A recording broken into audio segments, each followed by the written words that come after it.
Hello everyone, welcome back to my another blog.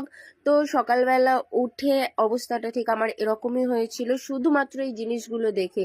সত্যি কথা বলতে সাজের জিনিসগুলো বের করে পড়ার সময় খুবই ভালো লাগে, কিন্তু যখন গোছাতে হয় তখন আমার মাথাটা ঠিক এরকমই খারাপ হয়ে যায়। তো যাই হোক, আমি বসে গেছিলাম সবকিছু নিয়ে।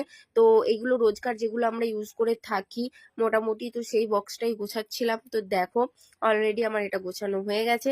তো নেক্সট আমি অক্সিডাইজের কানের সেটের বক্সটা গোছালাম। দেন এই হাড়ের বাক্সটাতে প্রচুর হাড় আছে, প্রচুর, মানে বোঝা যাচ্ছে না, নিচে অব্দি প্রচুর হাড় আছে। তো তারপরে এই হাড়ের বক্সটা গোছানোর পর আমি আর একটা বক্স গোছালাম। এতেও কিছু ইউনিক কালেকশন ছিল। তারপরে হচ্ছে ইমিটেশনে যে জিনিসগুলো হয় আমাদের শুটের জন্য লাগে, তো সেই বক্সটা গোছালাম। তারপর এই বক্সটা ছিল বড় কিছু ঝুমকার বক্স। আমি এই ছোট কানের বক্সটা গোছাচ্ছিলাম। এই কানের গুলো প্রায় মানে প্রত্যেক দিনই লাগে।